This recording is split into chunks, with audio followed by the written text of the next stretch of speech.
callers in cars getting a drink. We're going to be changing the name to both sides of the mic, just to be politically correct. Plus, it more accurately describes what we're doing. We're talking to callers and finding out what their life is like, not just on the caller side, but on the other side of the mic. So, anyhow, welcome to Bill Harrison today. And we're going to get right into it, Bill. Yes. Welcome, everybody. Now, I know you started dancing when you were really young.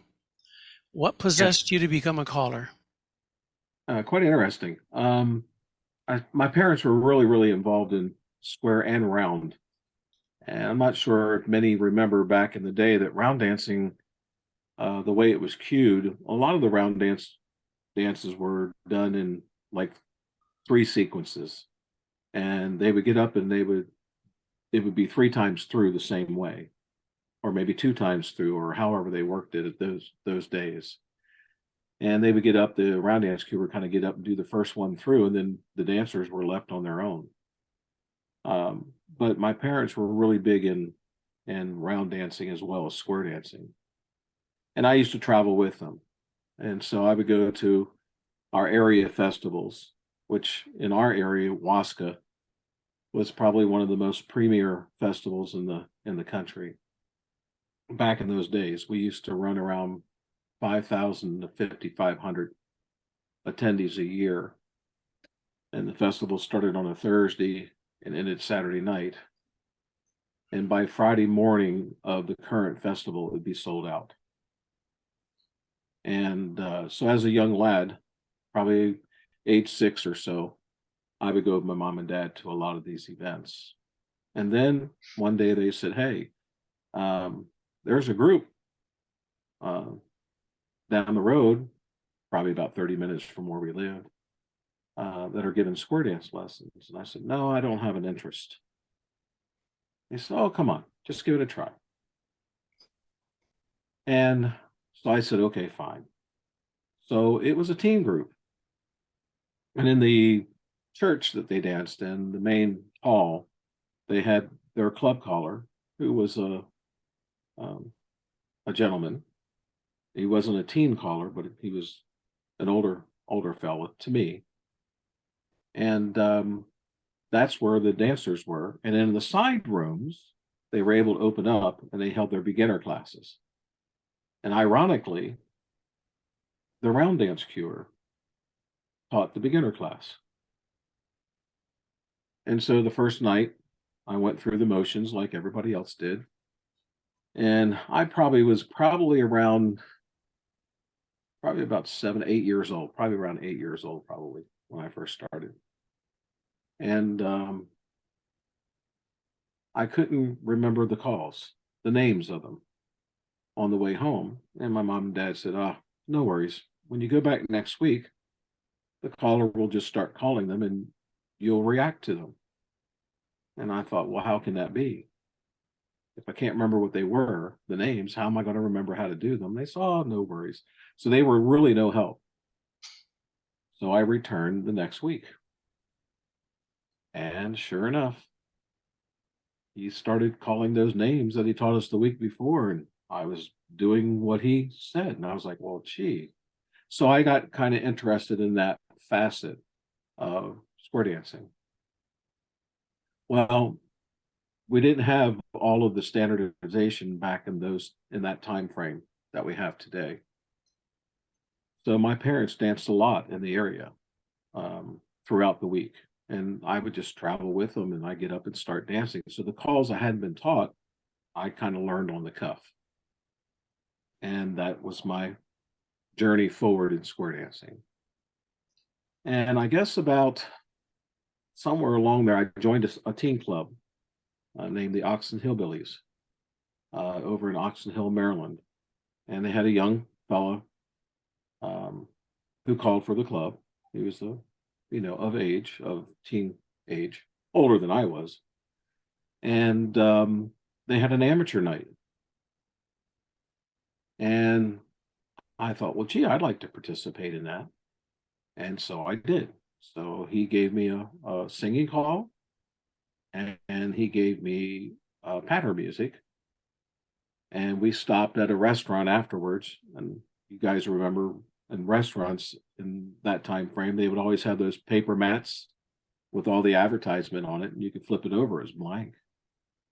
So he sat down and wrote choreography out for me that I could memorize and call for the patter. And that was cool. So I actually was going to do a full tip, and I did. And I had a ball doing it. So on the way home, I told my mom and dad, I said, look, I said, I really would like to maybe try a hand at this calling stuff. Of course, my mom and dad really kept me grounded, very grounded. And they said, well, are you doing this because of the girls? I said, no, no. I said, I really have an interest. I think I really would like to do this. And they said, okay, well, if you are going to be serious about this and work at it, then we're behind you.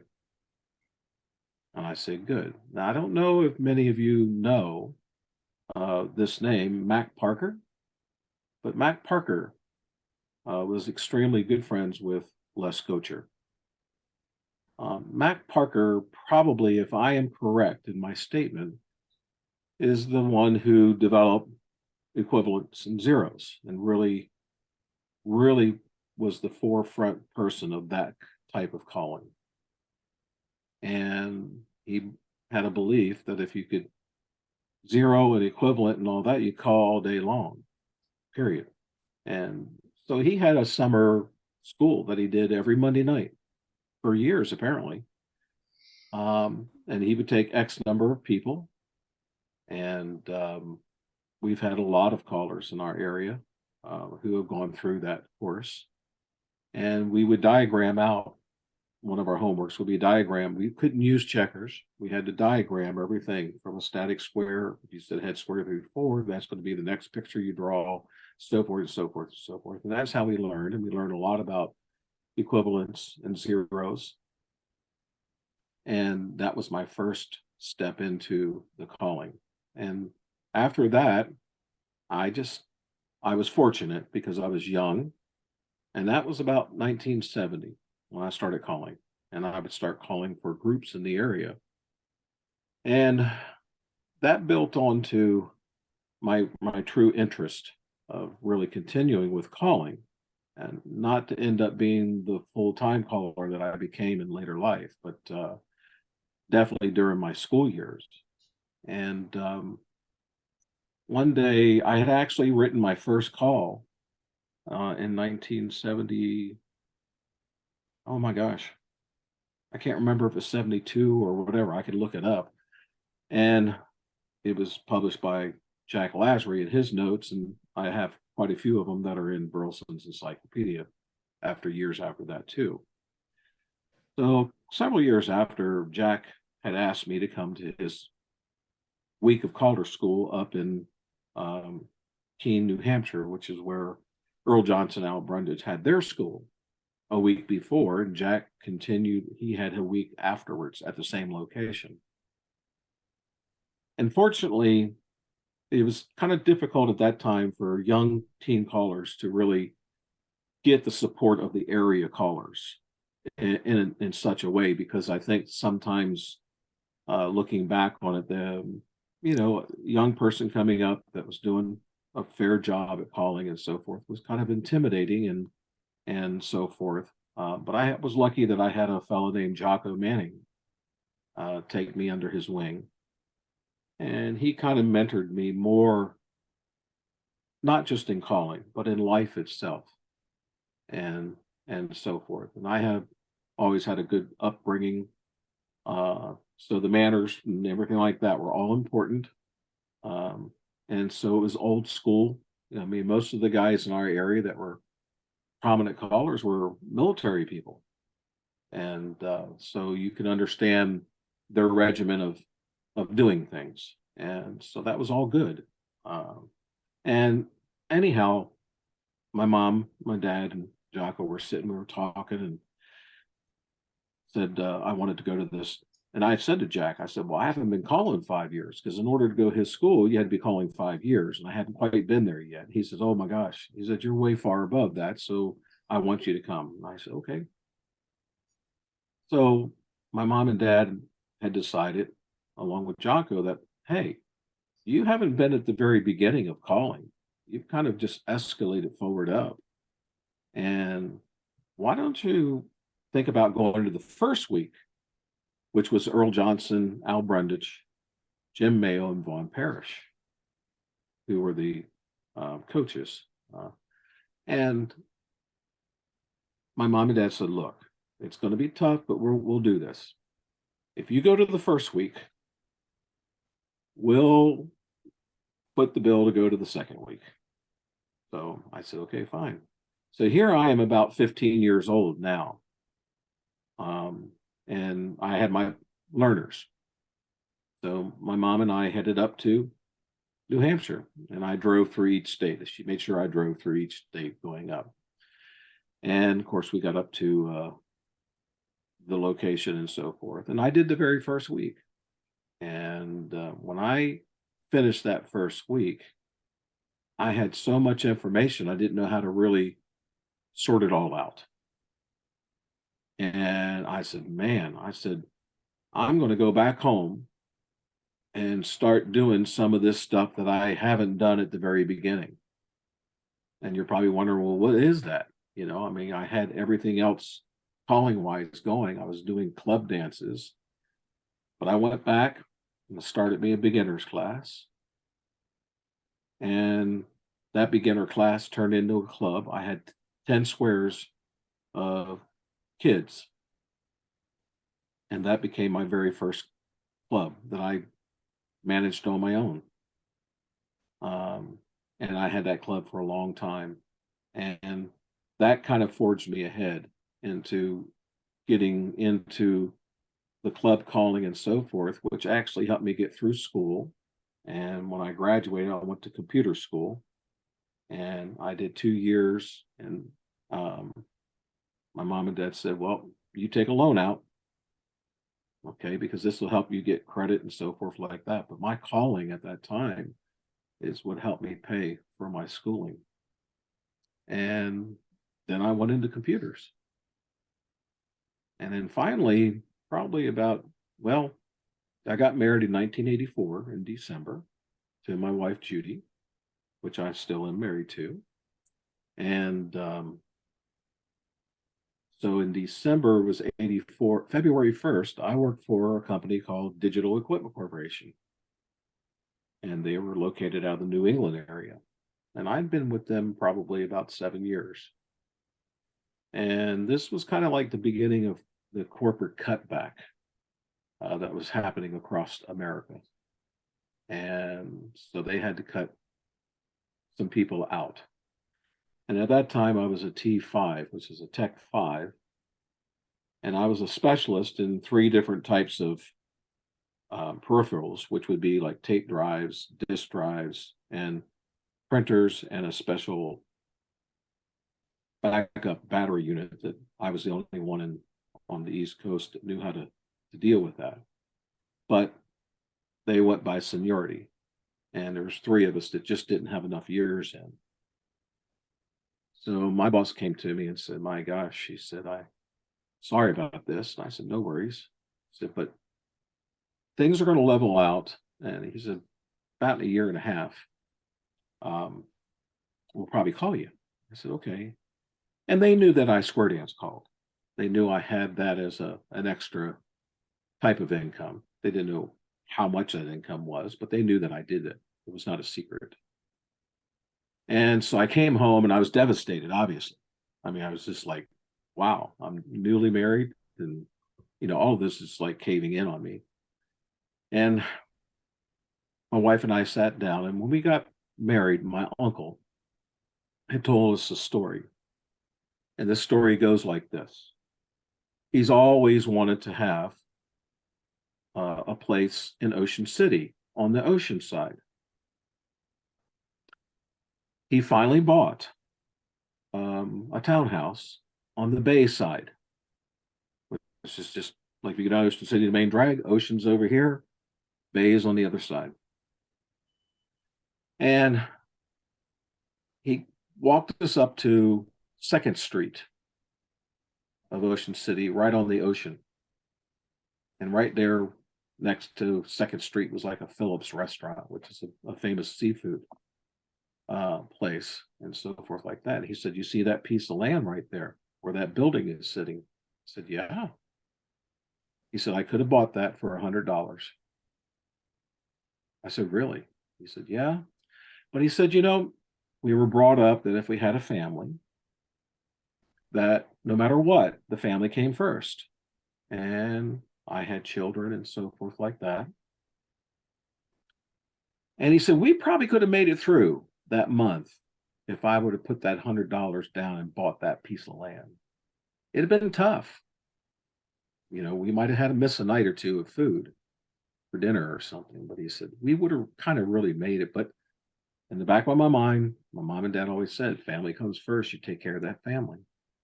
Now, I mean, you couldn't touch that piece of land now for millions of dollars. Okay. But the point that he was saying was this: if you're going to take a chance, do it while you're young.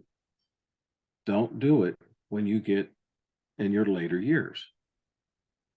So that came back to us, and we were sitting talking like, what am I going to do? I've lost my job. I have my square dance clubs, but I mean, I just went out and called dances. I never had to worry about anything. So we said, look, we're going to go ahead. I said, I think I'm going to go full time and see if I can make it. And I said, here's the deal. We sat down, we planned it out. We're going to give it a year and a half. And the object is what Lasry had done in his calling career, was to build a home program. And then after the home program is built, if you want to go and do weekends or whatever, if you get to that point, that's when to do it. And that's exactly what we did. So clubs that hired me, I resigned from and started my own groups so that I could manage them. Now, there was one that I kept that was a club run club, and I called for it twice a month, but I did their beginner class every Tuesday, and that was solid income no matter what. And so that kept going. Then everything else I kind of filled in the gaps. And I made sure that my program were not close to another program that I had, that I would have overlapping dancers. I didn't want that.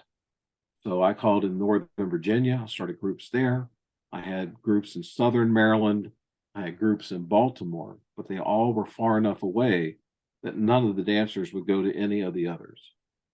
And that way I had, if I sat down and just theoretically said, well, how many squares do you call for? I could say, oh, I got 10 in Virginia. I got 10 in Southern Maryland. I had 2 groups in Baltimore, and let's say I had 10 in each of those. So I've got like 40 squares of people I really am calling to. Okay. That actually are different people that don't belong to the same groups. So that was kind of like my goal. And that's the route that I went. And that was in 1985. And up until the pandemic, I was still full time. And then as time went on, from the beginning, I wouldn't take any weekends during that year and a half.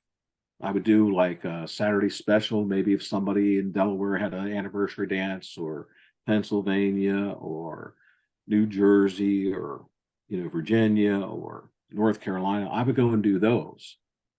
But I would not take a full weekend until I got my home program right where I wanted it. And so that was my goal, and it worked that way. And sure enough, about a year and a half, not right on the money, I got a call from Digital Equipment Corporation saying, hey, we want you to come back and we'll pick you right up where you left off and everything like that. And I said, oh, geez, guys, I appreciated it. But I said, I think things are going so well with my calling career. I said, I'm going to stick with it. So, and many people will ask me, was it worth it to know that if I worked for a company like Digital Equipment Corporation, with all the benefits that came with it, because that's part of your salary when you think about the health benefits, the retirement, and all that. And calling, there is none of that. You have to make your own, you see, and there's nobody going to back you up. There's nobody going to match if you put into a 401k. They're not going to say, oh, well, if you put $100 in, we'll put 500 in. I mean, it's all on you. Your insurance, I mean, our insurance, our health insurance was, even back then was $300 a month. And then my wife's job, she got a job down in DC and they paid for the insurance. And was the lucky part for me, because I didn't have to pay that anymore. It was already paid for by her company. And of course, as you all know, most of you know, or maybe not know, that as time went on, a lot of that went away, and the individual, even though you worked for a company, would have to pay part of your own health insurance. So it all varied as time went on. But they say, was it really worth it? And I said, yes, because when I had my two girls, I was the guy who stayed at home during the day, and I raised them that way. And when Jude and I were passing ships, I would leave, she'd be getting home roughly about 40 minutes to an hour later. And then she would have the kids at nighttime, and she'd have them on the weekends, because I've started leaving at one point in time. I was doing 40 weekends plus a year being away. And, but I was always home on Sunday. I was always ready to go Monday morning with the girls. And that part of life was extremely special, to be able to say that I was there for my kids, right from changing diapers to watching them take their first step and so forth like that. So I would not have traded that for anything in the world. So don't know if I answered your question, but No, yes, you did. Very well, very well. It paints a really good picture. Sort of been there, done that myself. yes.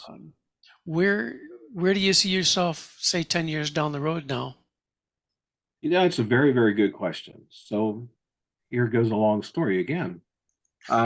When the pandemic hit, I mean, I was crushed, because for those who don't live in the States, I am not a beneficiary of unemployment. Being a self-employed gig worker, I don't get those benefits. Now I pay for them. They come out of my taxes every year when I make my tax stuff, but unfortunately I can't collect unemployment. So that was extremely scary, to say the least. Now, when the government made a policy that would allow folks like myself who were self-employed and so forth as accessible to getting unemployment, when they developed that, and you could get the minimum state would offer, whatever that is. It could be $100, it could be $120, depending on the state that you were in. It varied. And then the federal government kicked in that extra $600, no matter where you were. That really helped me a great deal. But I knew that was not going to last forever. And at that time, the whole world had no clue of how long this was going to last. I figured, honestly, it was going to be like maybe 3 or 4 months at the most, and we'd be in the clear. But as we all know, that was not the case. So this opportunity that helped me continue to live and pay my bills and so forth like that was really a godsend. But we knew at the end of July it was going to be over with. And I thought everything else would be over with too, and we would be gradually getting back, and all of a sudden I'd have my groups back. So that's the reason why I did not take on the virtual as much. I did some guest spots and so forth. And what I did at home here with the clubs that I had, I did, if they could get 2 couples together, that's all it required. I would have a dance for them every week at no charge. And so I was fortunate that all my groups, my C1 group, my advanced group, wasn't many people.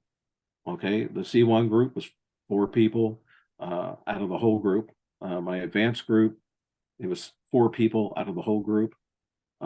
My Southern Maryland club, wow, we had 8 people, sometimes 9 and 10. And then I had another group. Oh, I had a Saturday group that had approached me from my Virginia group, and they had 4 people.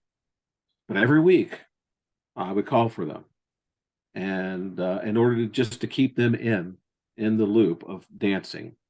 And of course, that was all free because I didn't want to collect any money, because I was afraid that if I did, then I would lose that opportunity of having the help that I was getting, at least through the end of July. So now we get to the end of July and it's like, whoops, the water's turned off. The government's trying to decide what they're going to do next.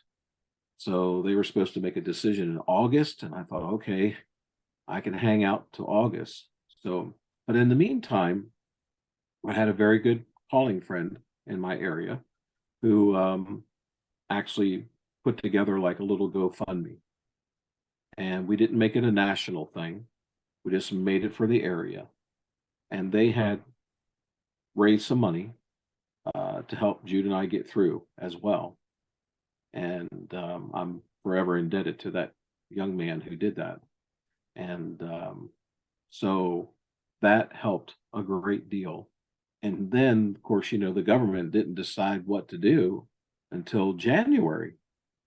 And that's when I had to make a decision. Where do I go from now? And so I applied for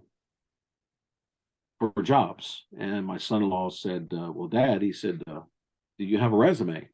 A resume? I said, I haven't had a resume in 38 years, because it's been 38 years of full-time calling. He said, well, you got to have something.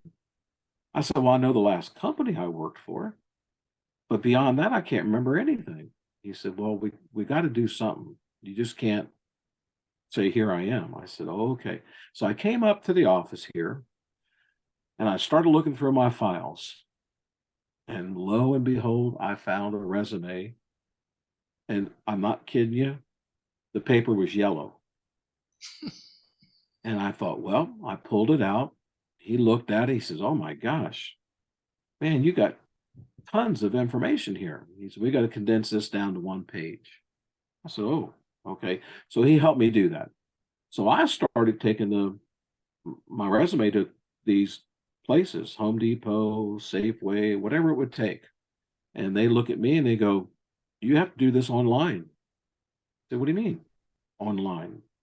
They said, well, you have to apply your resume online. I said, well, I just handed it to you. You have it in your hand. And they go, I know, sir, but thank you very much for giving it to me, but you still have to do it online. I'm like, you're crazy. Well, I'm not very savvy at online stuff.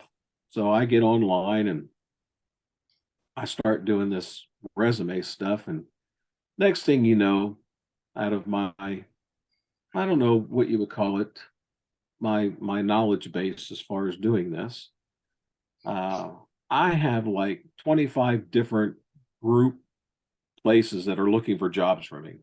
And I'm getting hundreds of emails a day, you know. And the one that got me after a while is I live in a town called Cheltenham, Maryland. And our town at one time was nothing but farmland and 2 really big horse boarding farms. And that's all Cheltenham has ever been. We still have a corner store, which is just an old store where the people live in the top level and they manage the store below. We still have that. And I get these job offers in Cheltenham. And it took me a while. I'm thinking, we don't have any job offers in Cheltenham. Because first now, all the land is gone. It's all housing development. We still have 1 horse boarding place that's still up and running. Every inch of that land is being built on. Nothing but homes. I said, we don't have jobs. We don't have businesses here. We have business outside of Cheltenham. So anyhow, I stopped clicking on those, and sure enough, I got a hit at Home Depot. I said, okay, it was a cashier's position. I said, I think I could do that. I think I could go and punch some buttons and learn how to add things up and say thank you very much and come back and see us later. I could do that. So I went in, they interviewed me. I told them about my profession, what I did. And, when it gets back on its feet again, they know what was coming. I wasn't going to fib to them, and they hired me on the spot. So I go in and do some video stuff and what have you like that. I leave, and then the next working day I come in, I start my job. It was in October. And I'm sitting in the common area, I guess you call it, lunchroom, whatever. And early in the morning. So, I have to start at 6. So I get up at 4:30. So this slender fellow walks in, and I just happen to remember my paperwork. For some reason, it stayed in my head. And said good morning. And he goes, "Are you William?" And I said, "Yes." I said, "Are you Marvin?" He said, "Yes." And that's my supervisor. All right. He said, "Well, we're going to get to work." I said, "Oh, you're going to get me on the computers and all so I can learn how to do what I'm supposed to do." He said, "Oh, we're going to get right to it." Like, wow. So he hands me this apron. I said, "Oh, cool." He hands me a marking pen and a regular pen. I thought, okay. Then he hands me a box cutter. I'm like, what does a cashier need a box cutter for? Okay. So we march out of the area. I have not seen the store at all. I haven't even been in this store, actually. And he said, "Have you seen the store at all?" I said, "No, sir. Sure haven't." He said, "Oh, it's all right. We're going to get right to work." As we're walking along, I remembered on my paperwork, there's a D25 was the department that I'm in. So I thought, well, why not ask now?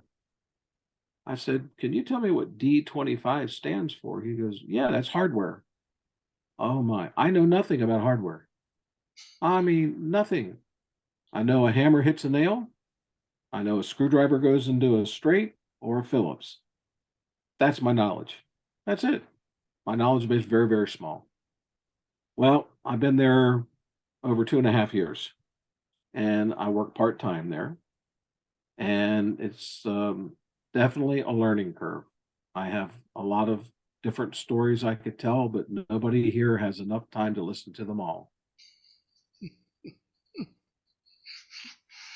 Uh, it's amazing what we do, eh? isn't it? But I still Yeah. have my clubs, Yeah. and my clubs are doing okay.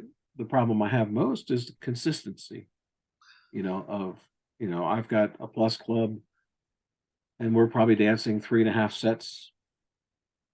I can have that Tuesday, and in 2 Tuesdays from now, I'll be lucky if I can get 8 or 9 people together. Oh, People's lives have changed. My advanced group does well. My C1 group is probably the one that's hurt the most. So we're just right at 2 squares, where before the pandemic we were really pretty close to 3. And but now right at 2, we'll get 15 people show, 14 people show. 15 people seems to be the average. I think I've had 2 sets one time, and that's up and down too. So, yeah. And the Southern Maryland group that I have, we have beginners for that, and that's doing very well. So that's an easy 4 or 5 square night on Friday nights, and we do our lessons right before the club. So, and we started our lessons, I think, around the end of September, and we still have 16 people. That's what we started with, and that's what we still have.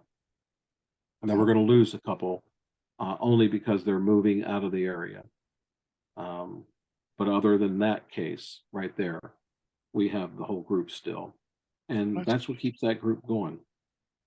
as the beginners for sure. So That's good. Hmm. Yeah, it's really difficult to tell what's going to happen through the future. Society has changed so much, and then the pandemic, of course, has even changed what was going on to start with. But so, um, are you granddad yet? Am I a granddad? Yes, I am. Yeah, my daughters are 30 and 34, and my oldest daughter, she has a son and a daughter, John Mark and Audrey, and my youngest daughter, they have one, um, Julia. And most everybody here knows that I record on ESP records with Elmer Sheffield. Oh yeah. I've been with Elmer since 1992, so just a couple of years. And if you would go and look at all the patterns that I've done throughout the course of my career, my very, very first pattern was actually the Wreck of the Night of 49 or something like that. Do you guys remember that too? Okay. And it was done on Lumac. And that was my very first pattern. And at that time, Jude and I had Cynthia, our daughter, and that was my very first pattern. All of my patterns are named after my family. Mm-hmm. So if you go through the list, there's only one pattern it's named after a dog in our family, and that's Milo. But I have Jude. Jude was a traditional pattern, and then I have Elizabeth. Elmer named 2 or 3 songs after me, Ramblin' Bill and Bill's Wheels or something like that. And then the rest of them are, I've got 2 new ones that are coming out. One I just released was called Liz 2. So that's Elizabeth again with Liz. And then the other one is, um, I think it might be Jude 2, maybe, or something like that. That'll be coming out. But all of them are after my family members. So, and my son-in-laws as well. So I have a JD Patter. I have Jonathan Patter. So they're, yep, 3 grandchildren, and we see them on a lot. So we take care of the youngest 2 times during the week, and then the other 2 will come over for sleepovers, or mom and dad have a event they got to go to. We take care of them, and so we're very, very active with our grandkids. Super. Yeah. That's great. Mhm. Let's go to another sort of a topic. Sure. Even though the activity is suffering um, and might continue for a while, we of course we're trying to get new callers all the time, and we're trying to help encourage them. And you mentioned earlier it was hard to get started because of the thought that perhaps the callers at that time thought it was intimidating to have sort of competition. And I know when I started, it was very much that way. Nobody wanted to help, other than people like, Earl Johnson, Al Brundage, Jack Lassie, Oh yes. the typical good guys, they were there. But most of your normal average callers, they shied away from us because we were a competition. We were going to Right. steal their dancers. So nowadays, since we're trying so hard, and I think everybody is, to help the newer callers, because we don't see the, at least I don't see the competition. I see it as, if you produce dancers, they're gonna dance to me. Absolutely. Let's get more product out there. So, what do you think is the most, or one of the most important traits for a caller to have starting out as a caller? And this could be anything from the choreography to the singing calls to the entertainment to the whatever. Um, have you thought about what is the most important trait or skill that we want the new caller to come to the board Well, with? that's a very good question, because there's an awful lot that we do, period, in our craft that, um, you don't have to be the greatest choreographer, or you don't have to be the greatest singer, but you have to be good, very good at doing both. Okay. And there's you know, a commonality to that kind of a thing. Some guys that were really just tremendous choreographers who didn't have a singing voice, they were smart. They picked the songs that fit their range. They didn't pick songs that were going to be out of their range, that would show that their singing wasn't quite as good as somebody else, you know, who was a singer. Just like those guys back in the day that were really good singers, and they may not have had the choreography aspect. They knew exactly where they were in their choreography and how to utilize that. So your question really is like, what do I think is one of the most important things? All of it is important, but I think teaching has got to be the most important, in my view, being able to teach dancers, because that's the livelihood of our activity, is bringing new people in. And we're getting less and less teachers out there anymore. You know, that's diminishing, and we need to encourage people to teach. And the other thing that needs to be taught now, more so, I believe, is if we're going to be doing programs that are less than the standard basic mainstream that we've been doing for 30 weeks, you know, how it's difficult to teach dancers a program in 16 weeks. That doesn't come easy. For those who have been in the activity and teaching their entire life of the activity, they can adapt to that. But newer people coming in can struggle with that. There's even some experienced callers that struggle with that. I believe that we have to be able to convey that process of how do you really take a condensed teach process, and how can you make it successful, and you can get people to understand and be able to do those movements in a shorter period of time in order to do another class. And that's where we're really headed down that road big time, where we all realize in today's society of square dancing that one class in a year is not going to, you know, totally help our cause. We need to at least get two in there if we can, and to add more people to what we already have. And that concept is a great concept. You know, if you can get, say, 10 people in your first group, and you get, even if you got 5 more, you got a total of 15 for the year, opposed to taking the first set and trying to get them through a whole year. And that's tough to do. I see a lot of callers struggle at the shorter period type of a class. So we have to get more education out there for that. To me, that's very important. And when I came back from the story I told earlier of having so much knowledge in choreography at an early age, because I'd come home and work 2 hours a day minimum, and I was in school, so I had the benefit of doing that. And my choreography was really just growing. When I came back and had to teach beginner lessons, it was like a whole new world, because I had never done that before. And I've always taught since then. And it's no different if you're going to teach beginners or if you teach another dance program that we have in our activity. You have to be able to get across what you want them to learn in a very short period of time.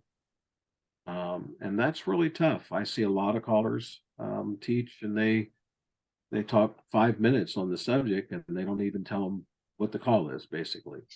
Or even if you did, they forgot what it was. So you got to learn how to be able to get it across quick, and that comes with experience and learning. And how can somebody learn more? Get out there and study other callers. Go out and see how they teach. I don't care who they are in your area. You're going to learn something, be it if it's something good or something that you don't want to do. You're going to learn something one way or the other, and make note of it, because it's going to help you in your teaching in the future, and you'll be successful in retaining people. And that's our key. You know, if you bring 100 dancers to the door, you got to focus on how we're going to keep them. And that's another issue. So with all of that going in hand, being able to teach well, then everything else the calling asks you to do, being having good judgment, good presentation, being able to entertain everybody, all of that just makes the process much, much nicer, and it'll keep people. Okay. But if you can't teach at all, you're not very good at it. You can entertain them all night long and they're not going to be part because they're lost. They say, "Oh wow, he does this really well, but I have no idea what he just taught me." So I think that's kind of like where I'm at in my stage right now, teaching new dancers and so forth is a big part of being successful, and I think that's going to be our success in the future. And we need to get more callers in who will be willing to go out and teach. And there, that's what we've lost. I mean, I can compare my area. I don't. I'm sure other areas. I pretty much try to stay on top of what people are doing across the country. You know, you'll hear, "Wow, we had." I'm just making these numbers up, but they're close to what I'm saying. Hey, we had 70 people come to our class. Hey, we have 70 people in the class, and 5, 6 weeks later, they no longer have 70 people. And if they don't stop and let them dance before they move on to a different dance program, they've lost again. They cut that same group even more so. And so all of a sudden you find out that they graduated 20 people or 25 people. If somebody handed me 100 people, I'd find the best way I could. If I had to pay for them every night to stay, I mean, that's a lot of folks when you come at the end of the day and say, "I only have 25 left." How do you lose 75 people? That's the killer. And it's happening. It is today. It's happening. So, and that's sad. It is sad. So Yeah. anyhow, Well, it is, and I think you're right. It's a matter of the teaching is so important, and it's not just the teaching, but it's knowing uh, when to let them dance. I still I've tried the SSD program, and I am sorry, but yeah, and I've been a teacher. It's my profession right from the get go. It's what I did for a living to start with, mhm. and everything I've done is transferred into calling, of course. But um, I cannot teach that program in 12 weeks. I can't do it in 16 weeks, maybe 20 weeks. If I'm going to keep the dancers, uh, we've got to give them the fun. We've got, and for these people to remember the calls and what to do and what the rules are, and they always come up with more questions about, how do I do this? Do I, what hand do I use? Does it go up this way or that way, or how do I do this? These are so many pieces of the puzzle they need to get. And if we don't teach, if we don't know how to teach, the difference between teaching and learning, um, there's just so much to it. And Ken Ritucci is doing a number of college schools specifically on teaching, and a number of other folks are. And to Yeah, me, we had our that's very first one out in California. did you? Yeah, That was myself, Kip Garvey, and Ken. yeah. And that was a dream that Tim Mariner and I had before he passed, was to how could we reach people in teaching? And I'm telling you, this one that we did in September, uh, we have a separate syllabus, and it's all on teaching. It's magnificent. It really was. And the group that attended were just awesome. I can't That's remember great. how many we had, 10, 12, something like that people. I mean, it was a very, very good group. That's And great. it was really wonderful to share ideas of how to teach. And of course, you need, if we just had even a couple extra days, it'd been even better, to keep forward with it. But it to me, it was very, very successful. And the syllabus that we created and spent about the better part of a year on, um, that Kip managed and put together, and we all worked together with it, but he was the one who could kind of controlled it. And boy, what a great manual that is. It is phenomenal. Hmm. That's great. That's Yeah, good. I mean, Hannah was there as well. So Oh yeah, yeah, so it was, that's excellent. was So it, was, much, yeah. go ahead. Well, so much of it is it boils down to to the judgment. You know, it's just so you've taught the call one way. You know, Mhm. how long before you change to another formation? You can't let them dance one way forever, or they'll only know that one way forever. Right. But you don't want to do it too soon before they've really got the basic down. So you know, so much judgment. Anyhow, uh, I'm talking like a caller now, and it's not about me. Easy um, to do. it, well, you know, and the thing too is, and a lot of folks that are going to watch this on the YouTube, I want to speak to them as well because um, the callers that have come on that I've had to interview, pretty much every single one has come on with or responded to my request with humility. It's like, but who am I? What am I? I'm just another caller, you know. And we And are. it's yeah, you know, we you know everybody is, but everybody has something that's been really unique. I don't. I've been lucky that of the people who have responded and will come on and um, subject themselves to my crazy questions. Oh, they're Um, fine. uh, I only got a couple of more questions that you know I need to do.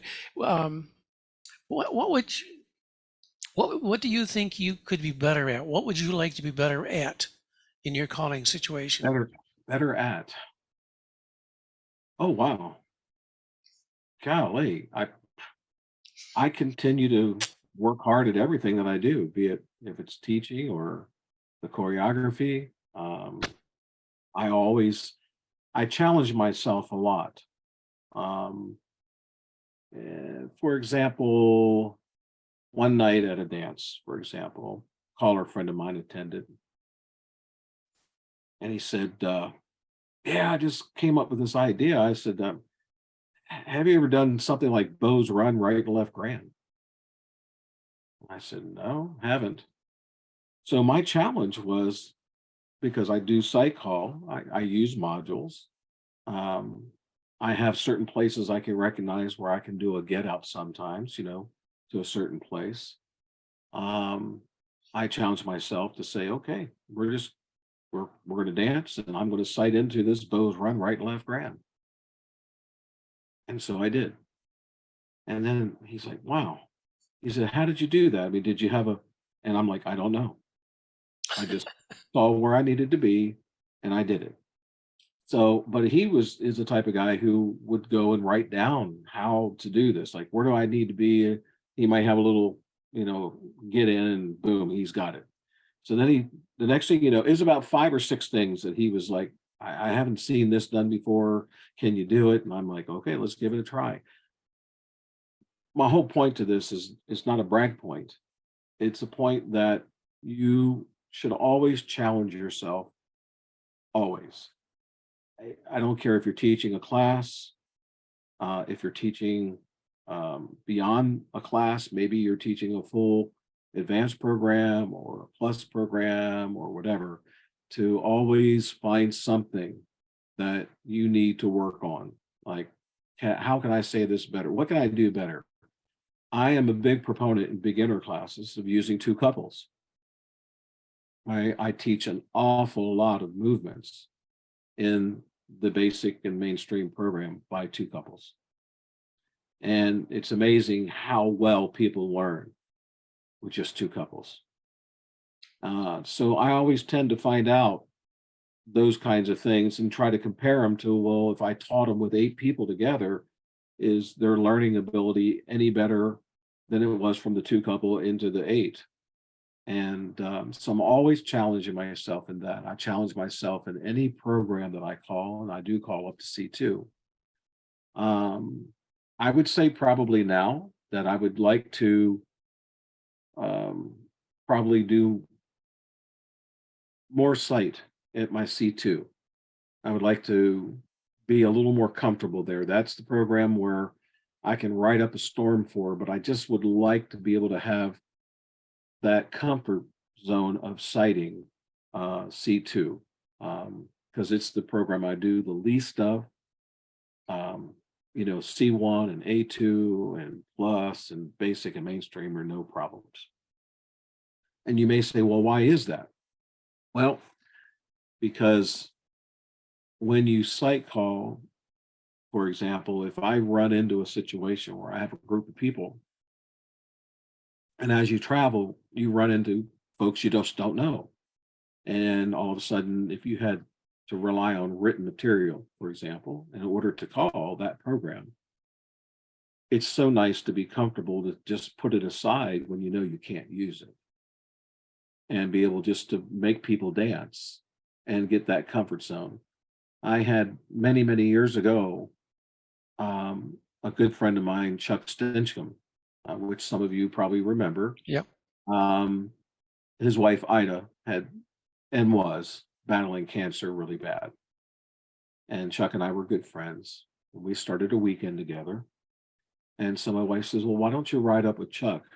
He had a C1 group every other week on Thursdays and just keep him company. I said, great. So I did. I would drive up to Beltsville, Maryland, which is probably 30 minutes, 40 minutes away from where I live. And we jump in his car and we drive up to Baltimore where he had his club.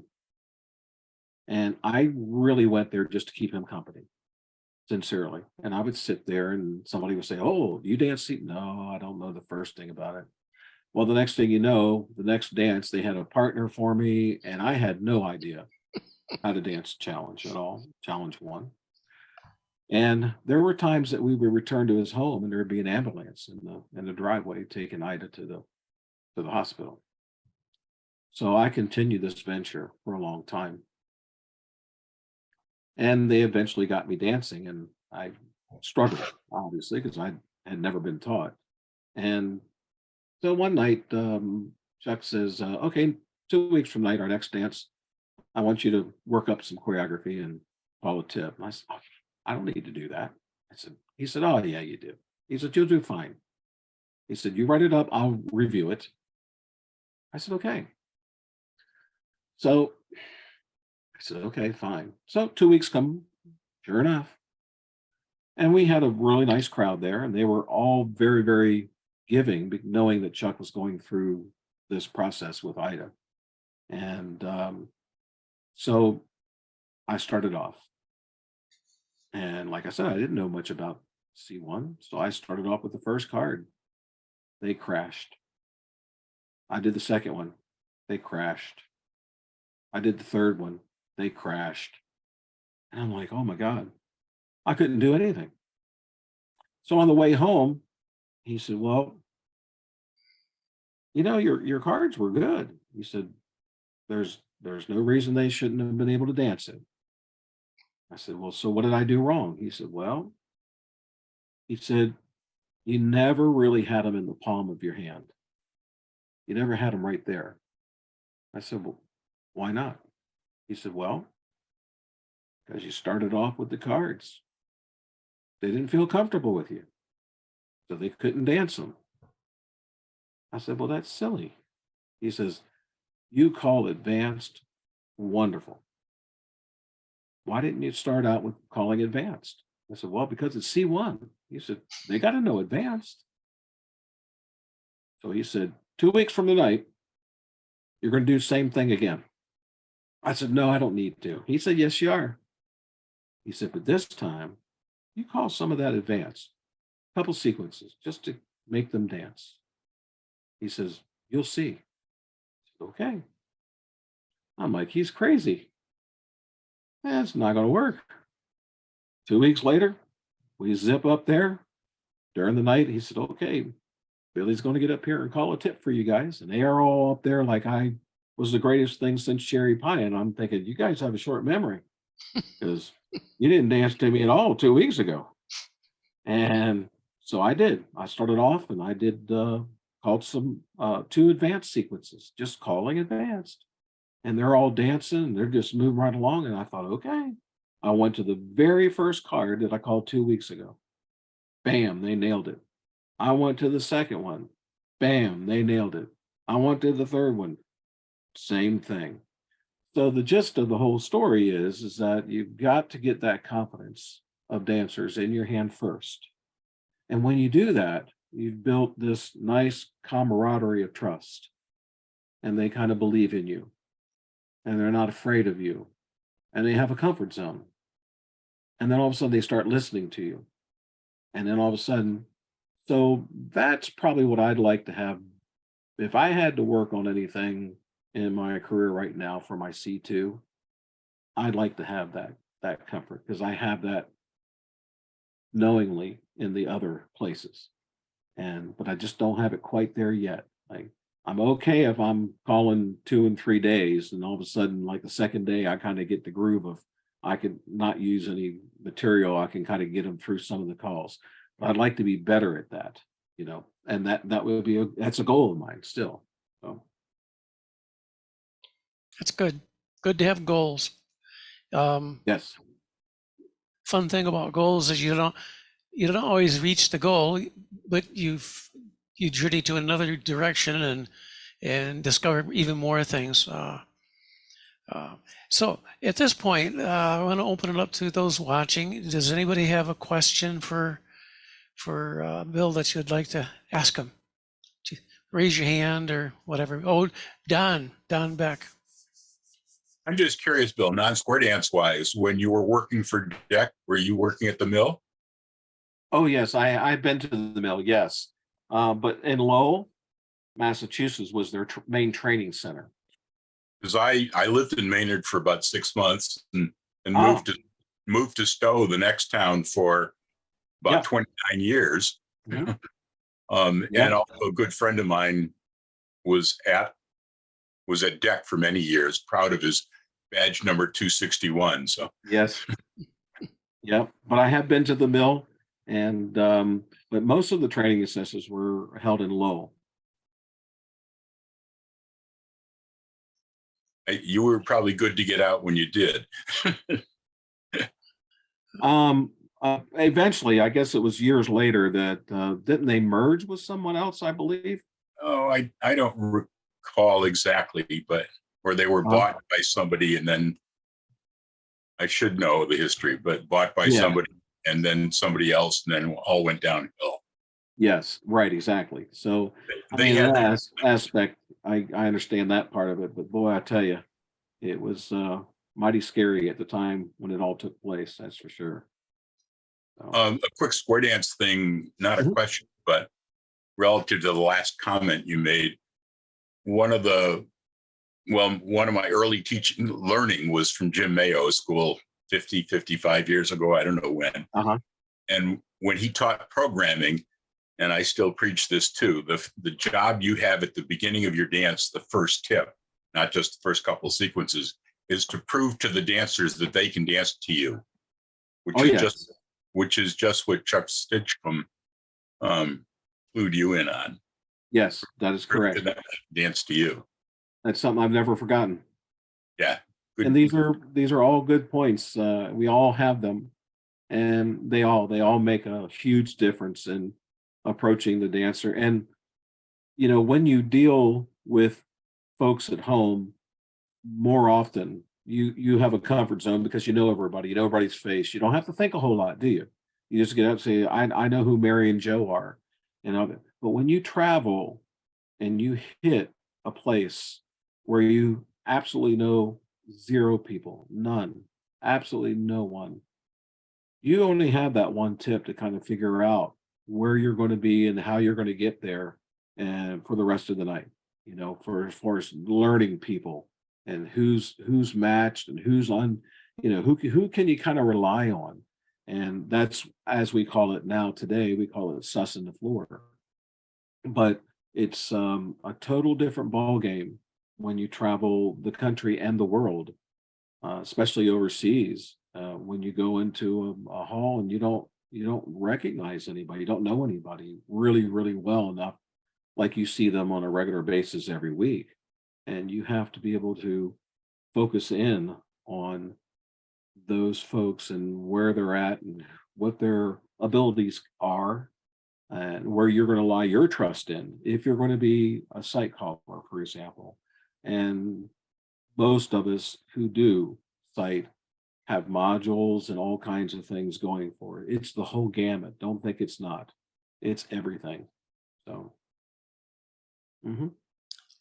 Anybody else got a question?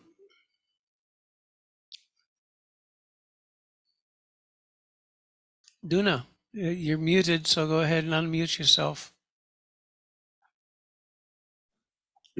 Good morning, everyone. Hi. I was interested that you were running learners classes. Do you, post-pandemic, and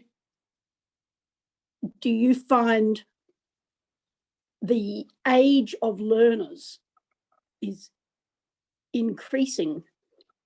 I find some classes that I attend, some learners classes I attend, if you have a bunch of, say, over 70s, the learning process is so very different. The retention of up here. And many of these people have never done any ballroom or any country dancing or any, like once upon a time, people would have done dances in their youth. They're used to using their feet. But most people these days have not done any dancing. And I find it very difficult with the older people I'm just a dancer, but to help people get through learners. And I expect, what sort of age group have you got for learners? Yes. Yeah, that's a very good question because I have a friend of mine. I, for those who may not know me as well, my good friend, and I'll speak of him again, Tim Mariner, and I were very, very involved in creating for Color Lab the condensed teach method, and that was a joint effort with ACA, and then ACA dropped off, and the EC came and said, "Hey, can you guys do more with it?" And we did, and it's now a 46-page booklet that you can get off the Color Lab websites. One of the first things called, and then that was 4 years earlier than what we now know as SSD. Okay. So my whole point to that is that we talked for 15 years or so before Tim passed every Tuesday night. And we talked about our classes and how we could tweak things and make things better. And before we actually got into the condensed teach method, we had created a 20-week program. And that stemmed from the program policy committee. It was like a challenge of those chairmen and what have you to come up with. I think Jim Mayo was on it at the time, and maybe Kenny Reese was from Germany, and some others. I think Mike Seastrom was a part of that. And it's like, well, how could we look at the basic and the mainstream? Of course, I think back at that time frame, we had gotten rid of basic and just made it all one program, mainstream. This goes back and forth so much, I forget some of this stuff. And so it was like, what could we do to get a little bit more of the meat size of the program up front so that new dancers can have some nice, good movements that have that dancing, the wind in your face type feel. And Tim and I had created a 20-week. Actually, we did two. We did a 15-week and a 20-week. And I think Mike had teamed up with somebody else, and I think Jim had teamed up with somebody else, and so forth. But anyhow, we brought all these things together, and actually what happened, we gave them to the mainstream committee, and some of that filtered over into bringing some of the movement of calls. But to get to what you're actually saying is, yes, you've seen more folks in their later years learning square dancing. And a friend of mine had told me that, when you get the younger people involved, like your 30s and your 40s, and maybe even up to your 50s, those folks are still in the learning mode. They're always learning from something, be it work or be it school or whatever. And then the folks that are later on in life, their true learning process of that has kind of maybe diminished a little bit.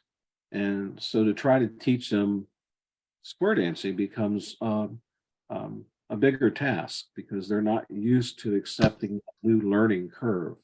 Whereas the other folks, they're always learning something. So if you add one more thing to them, it's not a big deal.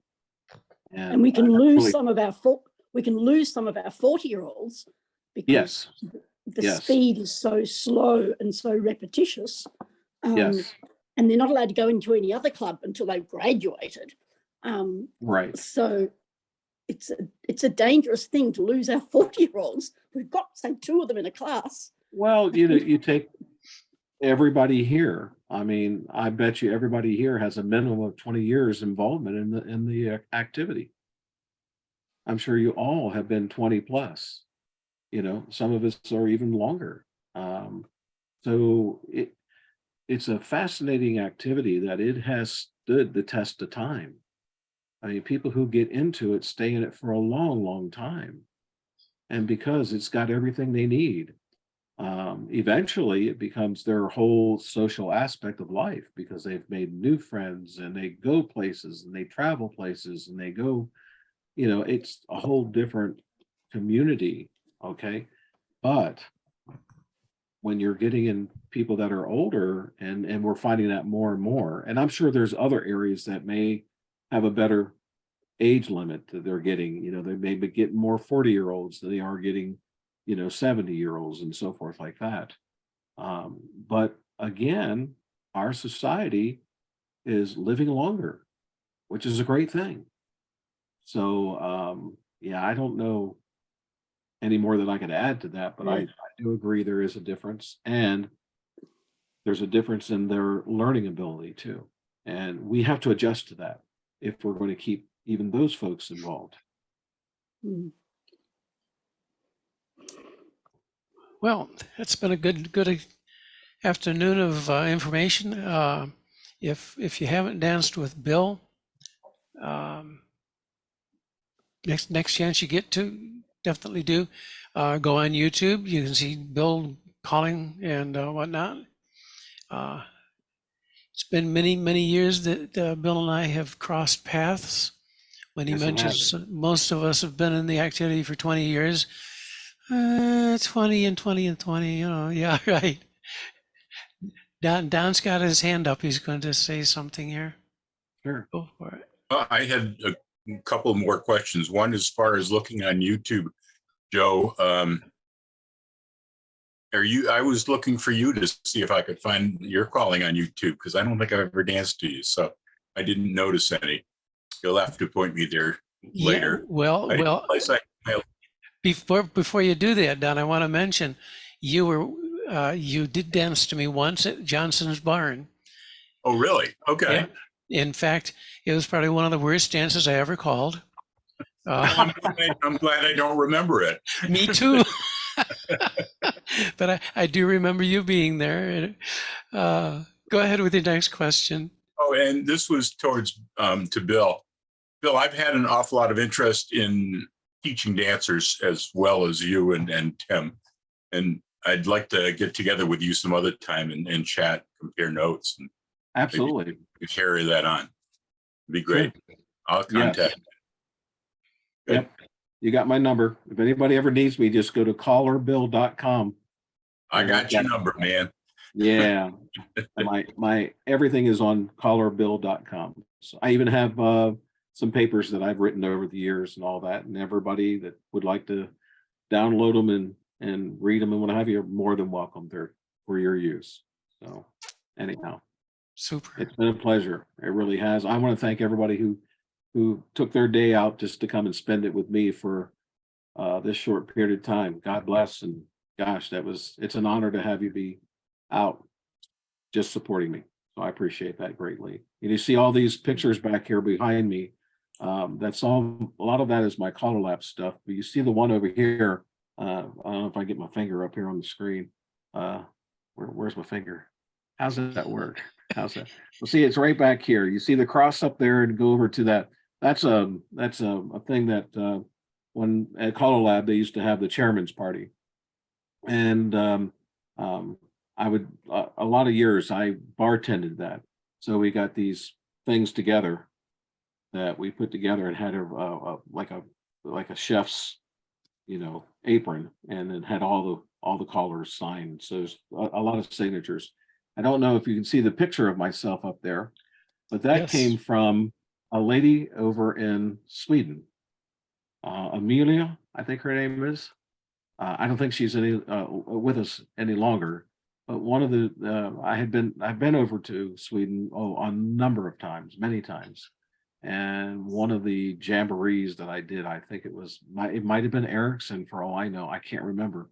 But she had done a portrait of myself, and that was me back in the day. So that was really pretty good. So you see some Color Lab stuff there. And then up here on you see pictures, and they're just different pictures of callers and weekends and so forth that I've done over the years. And I got them all around the room. This one right behind my hairy head. Okay, let me move my hair out of the way. That one up there looks like it's kind of green and what have you like that.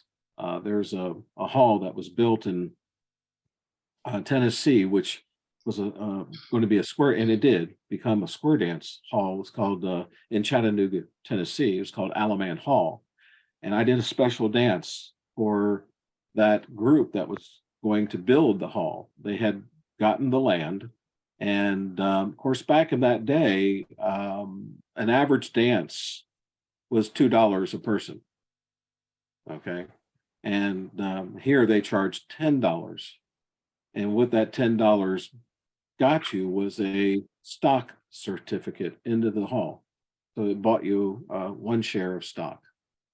And if you attended the dance, then that's where that. So anyhow, then they sold these little bricks, center blocks. It looked like center blocks. They sold them at the dance, and that we sold enough that one dance that we could build 2 walls of the actual hall.